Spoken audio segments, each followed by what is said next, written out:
Welcome to HealthTech Stories. This is a podcast focused on unlocking knowledge within the healthcare industry.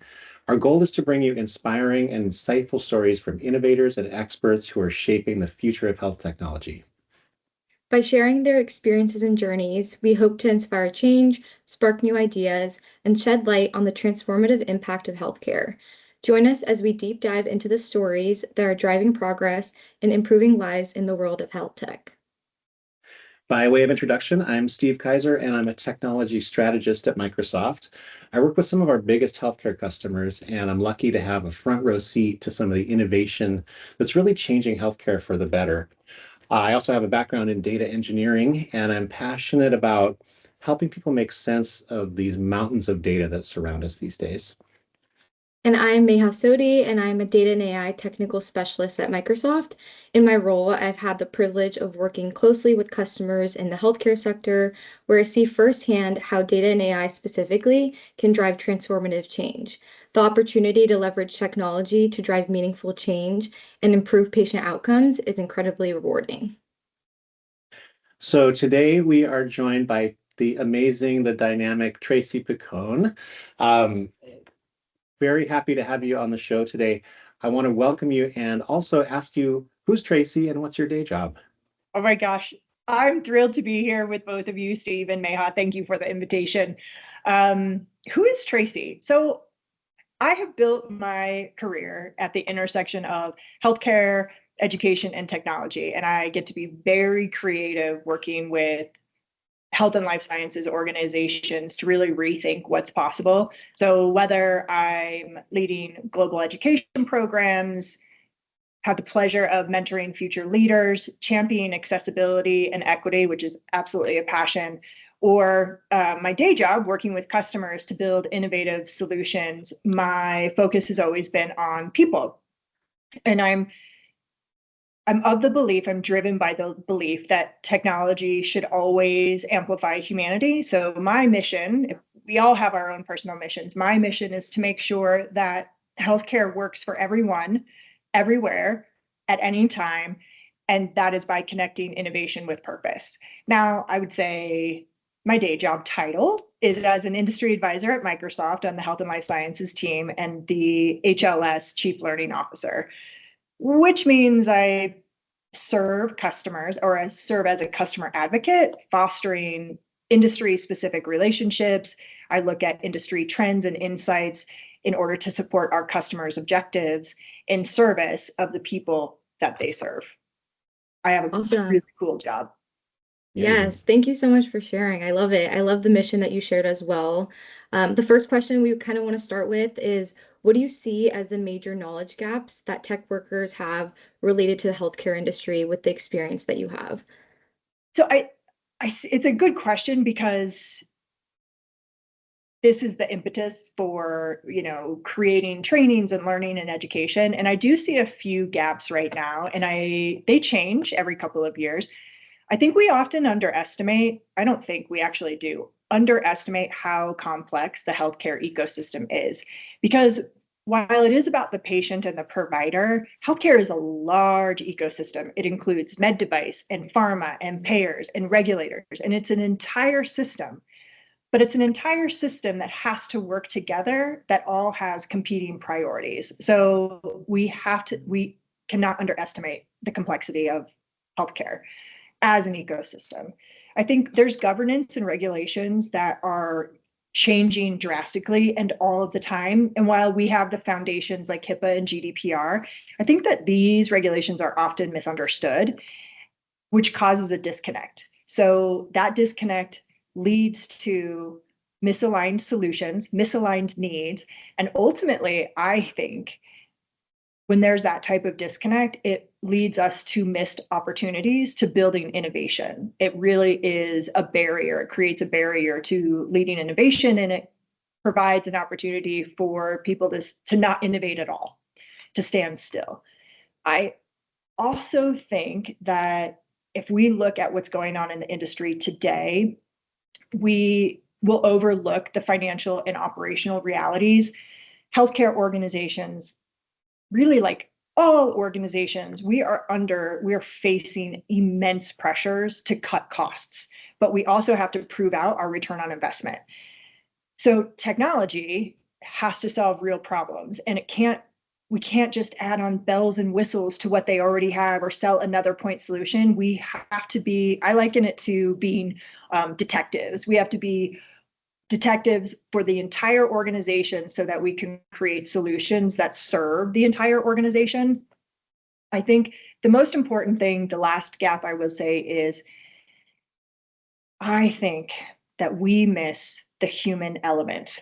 And I don't mean technology misses the human element. I mean, the world over is missing the human element if we're not careful. And missing this human element it has had catastrophic consequences. Yeah, so that makes me think, you've done something, and with a team that started about 5 years ago, you did something, which is you started an internal program called Masters in Microsoft Health. So Meha and I have both been through different versions of that program. Um, I think it's a real success story for workplace learning, and even more so because you created it outside of your normal job. So can you tell us what it is and why did you choose to start it? Yeah, absolutely. I think this is going to be a career defining program for me. I love it so much. So the Masters in Microsoft Health, it's the first program we created, is a very intense 7 month long executive MBA style program. We cover 6 different topics, 6 different modules. Really, these modules are the driving issues in health and life science industry. It's a highly competitive program to get into. It's super fast paced, it's very interactive, and it's an engaging program. It's a hands-on, like the Masters in Microsoft Health program is a hands-on program. It's not static training. So for example, we have weekly lectures, weekly homework, peer reviews, video projects. It's really an engaged program, not static. The I would like to liken it to the why, if I can, for just a second. So the why was really clear to me. Meha, when you asked about the gaps, I think this is what led to these programs is we understand that healthcare is deeply personal, but if we want to have an impact, we have to meet our customers where they are, and we have to do that with empathy and with a really high level of industry acumen, and we have to have a robust understanding of the complexities of healthcare as an industry. So Yeah. that's where we started. I love it. I think that program was super rewarding, so much to learn and so much knowledge that we gathered through that program. So, how would you say the program has evolved since you started it 5 years ago? So if you give me a second, I'm going to back up and I'm going to say because it will lead into this evolution. Sure. The question we had to understand was, how do we equip our teams with the knowledge they need to build out their confidence? It really was about confidence, the confidence to navigate this complex world of healthcare. And our teams are top notch. They are fantastic sellers, but they lacked the fundamental knowledge to engage with our health and life science customers in the most effective way. So we answered the why. Why are we going to build out a program like this? How do we equip our teams? And then the what was, what does the program look like? And that was really the creative part. And that was a lot of fun. And I noticed that I'm saying I a lot, but I want to drive this point. It's important to say that no project of this size, when done well, is done alone. So over the 8 months that we were creating and developing this program, we met with professors from coast to coast, from MIT to the University of Oregon and many places in between, utilizing our networks. We met with internal teams. We met with anyone and everyone to ensure that we were really developing a program that was going to benefit not only our teams, our internal teams, but ultimately our customers. And I think there was a challenge in there that how the industry academy programs couldn't just be one more thing that we had to do, one more sales training that we had to do, one more calendar invite that people had to attend to. We had been doing education and it had been falling flat. So there was this opportunity to completely revamp how we were. And this was the evolution, right? That this program is an evolution of some of the education that we had been doing a decade ago. And it was vital that we created something that had tremendous value and longevity. That's the thing, is you can do a flash in the pan or a pie in the sky, like what you can do a program that can last one time, but it was very important that the program had longevity, that the program was scalable, and that it was agile, because healthcare and life sciences changes all the time. I mean, we started developing this program 6 years ago. When we first launched it 5 years ago, it is a different program today than it was 5 years ago. So we had to ensure the ability so that the content was never stale. And one of the ways we do that is that the professors every year, or every program, because the bachelor's program runs on a different cycle, we redo the syllabi for each module. They are rewritten every year with brand new resources, new homework prompts, new guest speakers that are coming in to ensure that the education we're delivering to our salespeople is of the moment. Well, our tagline in the master's program is decades of experience delivered in 7 months. And I think one of the greatest challenges we had was in discovering, how do we take all of this expertise, because the expertise and the experience and the knowledge from our industry advisors, and the industry advisors at Microsoft are the professors in these programs.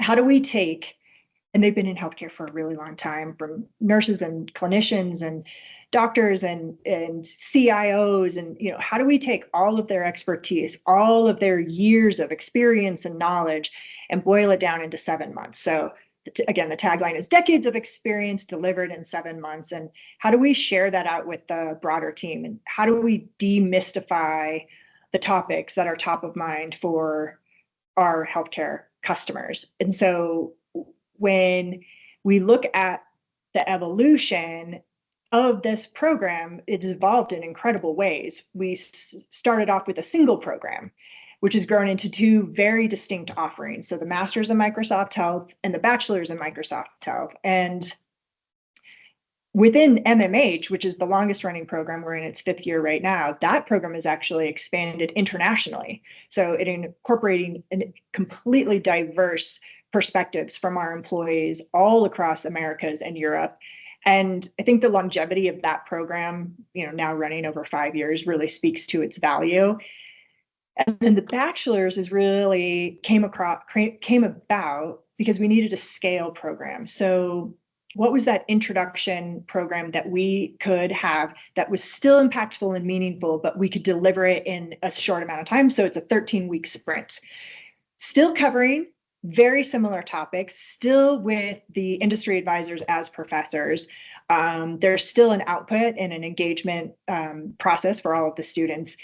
They're just vastly different. And I think that's the evolution, which has been really fun. I do want to take one moment, because both of you guys have been coaches, to call out our coaches in the program. And this is also part of the evolution of these programs. Is the first year we didn't have coaches. The first program we did not have coaches, and now we have coaches, and they are the beating heart of these industry academy programs, and are definitely a best practice, or a tip or trick for all future programs, is after you run your first iteration, have people who've done the program be coaches to support others in the program. It's just phenomenal. Yeah, I couldn't wait to be a coach. Yeah. Because, after I got through the program, I'm thinking I'm literally using the knowledge that I got in the program every day, right? So I just couldn't wait to help other people get through that. This program really has some kind of staying power. I've been through a lot of corporate training, and I'm sure you two have as well. This is very different. It's rigorous, it's hard. And it's lasting. It's creating some lasting knowledge that you can take with you forever. So getting into some of the details, can you tell us about the high level topics that you cover in the course? Yeah, so I yes, we can. The curriculum is built around demystifying areas like AI and ethics in healthcare. We also cover the economics of healthcare, interoperability, the changing landscape of the consumer experience. Part of the evolution of that was when it wasn't the consumer experience, it was the patient experience first. We cover governance and regulations, which also includes compliance. And we cover the workforce crisis that we are faced with today. I think when we talk about these topics, 5 years ago, the topic wasn't necessarily about the workforce crisis. We were just starting in COVID. We understood there was a workforce crisis, but it's not as what it is today. So it was digital health at the time, and then we evolved into the workforce crisis. I think all of these topics, what they have in common, whether it's in the master's program or the bachelor's program or in the program that we're building out for the Asia Pacific region, all of these topics are the same because I think at the heart is people. And these topics are at that intersection of healthcare and technology. So while we were doing research in all other areas of the world outside of just the US, these topics are what are top of mind for all healthcare organizations. Again, whether you're the payer, the provider, the med device, or the pharma company. So we designed each topic to help the students really be able to think critically about the challenges and the opportunities in healthcare. And they haven't changed all that much.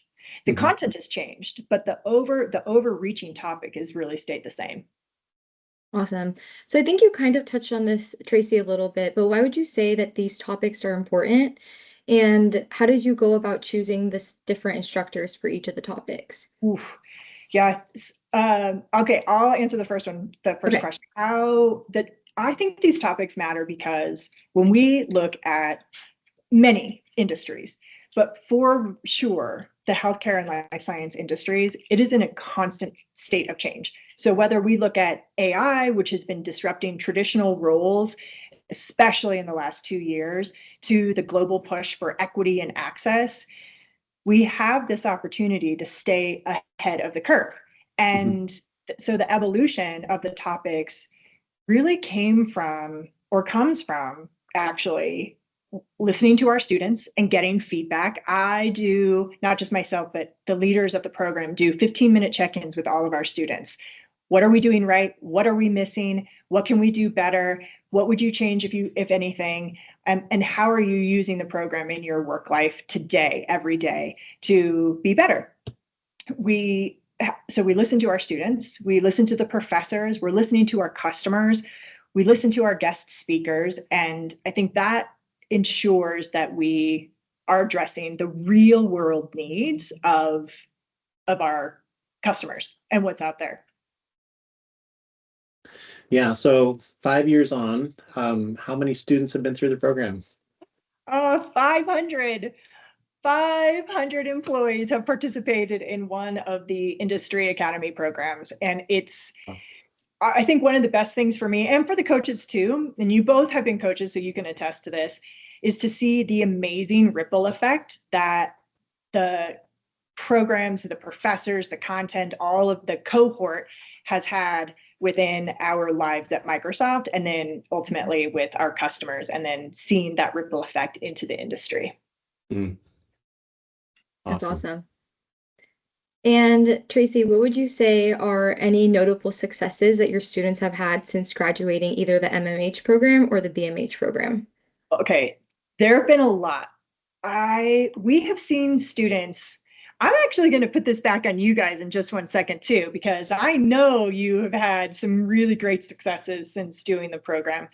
But we've seen students go on to lead massive strategic initiatives, to develop new customer solutions and ideas, to becoming coveted panelists and keynote speakers. And I think one of the most rewarding outcomes is watching the students in the cohort, watch their confidence grow, not just in what they know, but how they approach problem solving, right? So the programs aren't about telling them what to think and what to say, but really empowering them to dive into their curiosity and problem solve, think big, and build confidence. So, Mm. what have Yeah. you guys done? Well, okay, I can share something. So when I started the program, it was in 2020, middle of COVID, right? Everything was terrible. Um, I was a cloud solution architect, which is a fantastic job. Mayha's had that job as well. Kind of deep into the technology and, helping customers, realize some of these ideas that they had, right? Fantastic job. Um, when I went through the program, I started to see that like my world was expanding, I guess. So I was learning about all these different things, learning more about um, Medicare, Medicaid, how hospitals are paid by them, things that I had really never thought that I was interested in before. And the breadth of knowledge across the different topics is really what kind of got me to a different place there. I would say I was surprised and happy that, excuse me, that my favorite topic was the compliance topic, all about HIPAA, all about what can go wrong, all about what you need to take care of. And that that kind of took me to a different place where I became kind of the resident expert on my team about HIPAA and you know what's a business associate agreement and all of that stuff.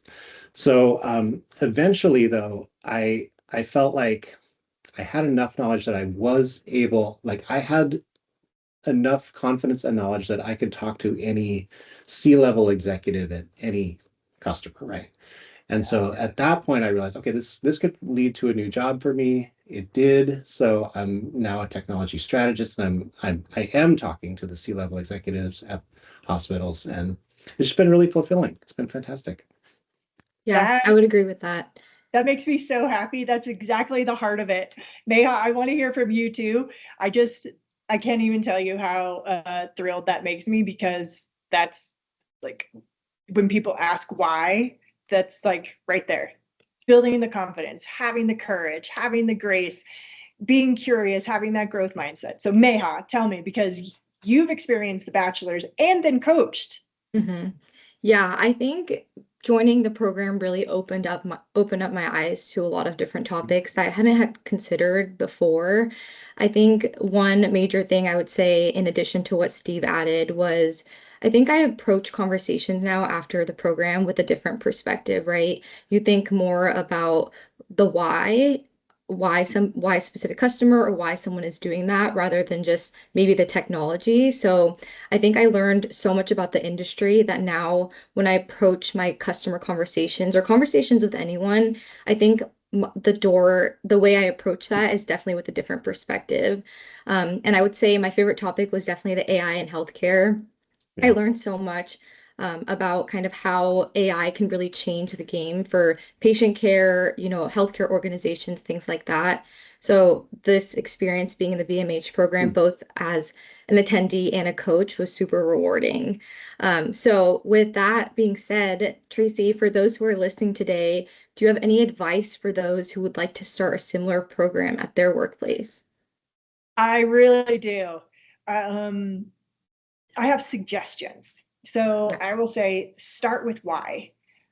Why does the program you want to build matter? Why do you want to do this? What is it fulfilling? And then who will it serve? And then once you have that, once you understand the why you're going to create this program, and then what purpose it's serving, you have to create a safe space, a psychologically safe space for people to learn, for there to be discovery, for there to be an environment where they discover what they don't know. And I will often tell the students and the cohorts, we don't really care what you already know. We care about your discovery of what you don't know, and maybe even what you don't know. But really, we want to be in this space, this place of curiosity and strength. And that's where the coaches come in. And you don't have to have that at the beginning, but it is where the coaches come in, and it's where the professors create.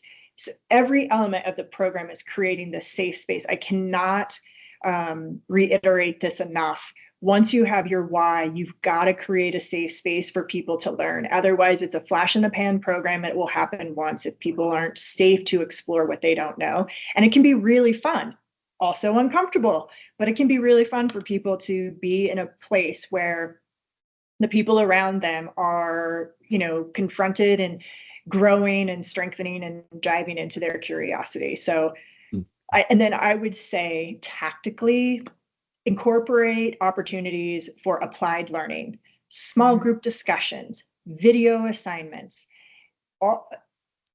Don't let the program become static. Have there be interaction and engagement along the way. And it can look very differently. The bachelor's program is a very different program than the master's, while the topics are the same. So most importantly, I would say, don't do it alone. Engage your experts, engage teams, and listen to feedback. Be really open to hearing what people have to say. There's the feedback loops that we incorporate give us such gold. And because we run an agile program, we can make changes to the programs on the fly.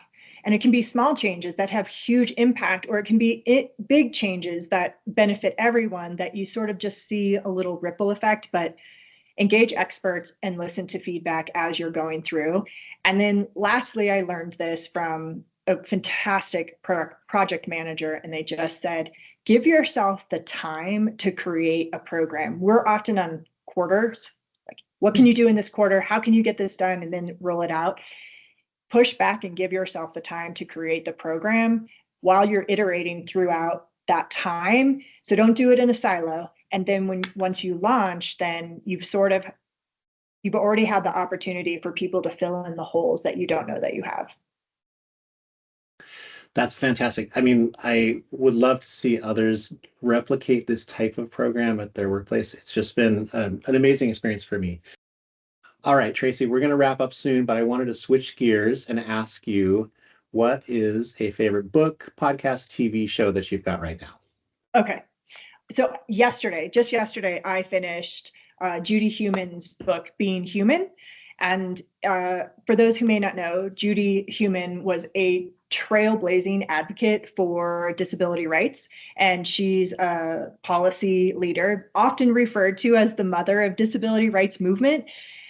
And her advocacy actually led to the legislation of the Americans with Disabilities Act. And her work continues to really inspire the fight for equity inclusion of the disability community, but ultimately really it continues to the fight for equity and inclusion for all communities. So because I finished that book yesterday, I took a little bit of a break, and I'm getting ready to read this book called Frames of Mind by Howard Gardner. I don't actually know anything about it, so we'll see how it goes. But I would be remiss if I didn't actually say, because I mentioned it a lot today on the podcast, is once a year I read Carol Dweck's book Mindset. And so I'm getting ready to read that at the beginning of February. Fantastic. I'm going to write that down. Sounds like a good one. Awesome, Tracy. I'm going to have to look into that book and podcast as well. But thank you so much for your time today. We really learned a lot from you, your knowledge, and truly starting both of the programs at Microsoft is truly inspiring. And I know that people listening today will also find it truly inspiring. We really appreciate your time. Thank you so much for being on the podcast, and we hope to have you back on again soon. Thank you both so much. Thanks for including me, and thanks for being a part of the programs, and then coaching and really spreading joy and knowledge about these programs. I really appreciate it. All right. Thanks, everyone. Thank you. Have a great day.